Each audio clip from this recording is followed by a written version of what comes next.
So you've made the decision you're going to move to Dallas, Texas, or you're going to move to Texas anyway. Uh, Today I'm wearing my Cowboys hat since it's draft day, and lifelong Cowboys fan no matter where I live.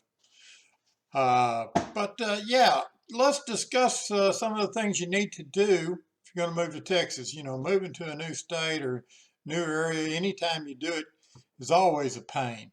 You got to do things like change your driver's license, re-register your vehicles, and all that good stuff that, all the states require to do.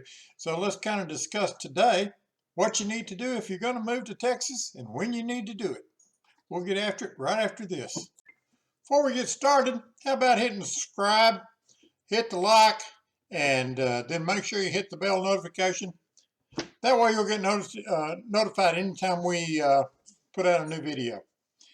More likes we get, more videos we put out, the more you learn about moving from California to Texas. So make sure you subscribe. Thank you. All right, let's talk about it today. All right, in Texas, once you move from California to Texas, there's a few things you're going to have to do. Number one thing you're going to have to do to start out with, you have 30 days to register your vehicles into Texas.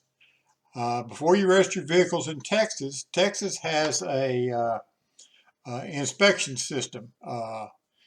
It's kind of like the smog system. They do check your emissions and stuff, and you have to pass some emissions tests. But you also have to pass what they call a safety test. They're going to check things like your tire depth, all your signal lights are working, lights and everything else, and the safety equipment on your vehicle.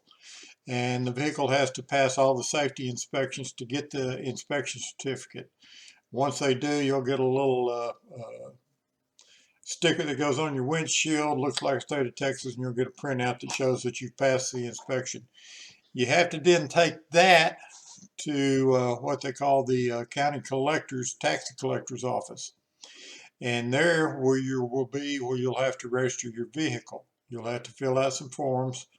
The registration fee in Texas for vehicles, compared to what we got here in California, is $50.75. Typical here in California is around $250. So yeah, you're saving a few bucks there. But yeah, you have to register your vehicle. You have to have that certificate inspection. That's going to cost you $25. So total about $75 to $100 to get your vehicle registered and switched over in Texas. And again, you have 30 days to do that.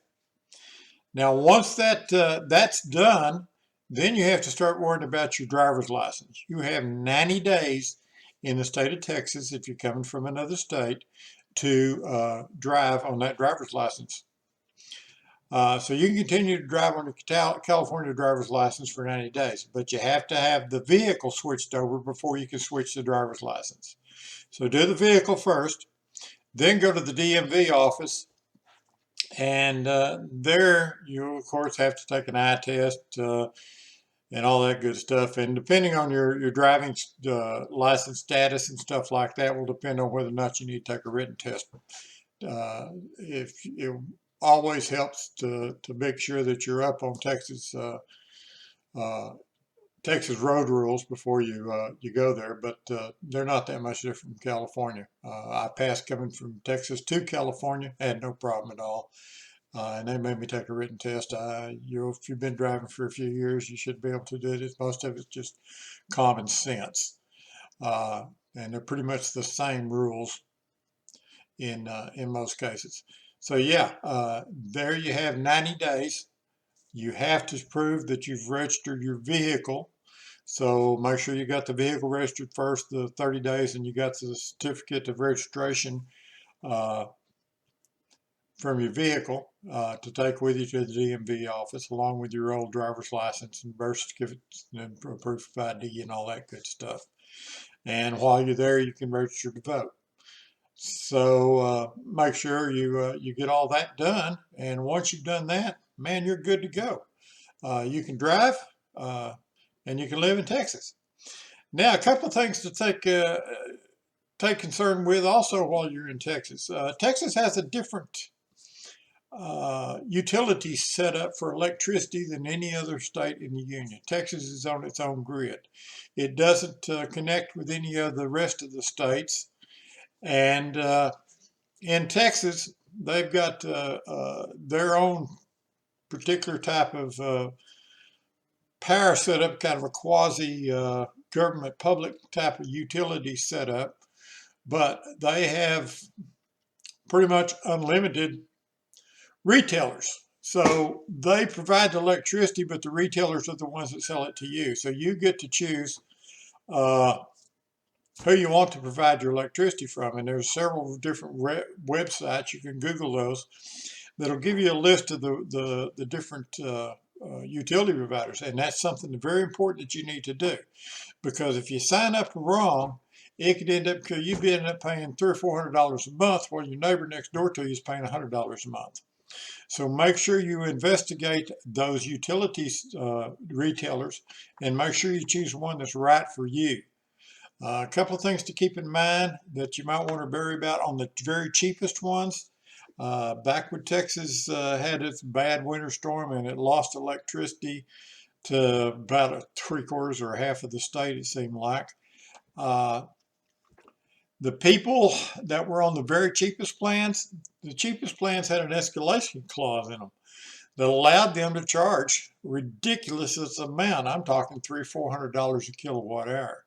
So the people that actually got to keep electricity with the cheapest plans ended up with $4,000, $5,000, $10,000 utility bills, which was just insane. So make sure that you plan, you read the fine print on it, and you understand what you're getting yourself into. So somebody may only be charging you $60 a month, but if something bad happens like that again, you don't want to end up with a $10,000 bill. So make sure that you understand your plan, and that there's no crazy escalation clauses like that can just drive you nuts.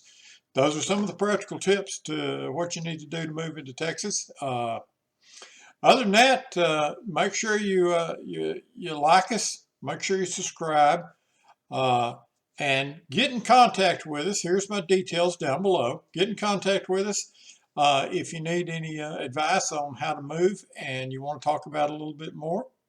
And we'll be glad to help you on both ends of the stick. We'll get you moved. We'll get you household in California, and help you find a house to buy in Texas with my partners there, and we'll get you set up in both sides of the deal.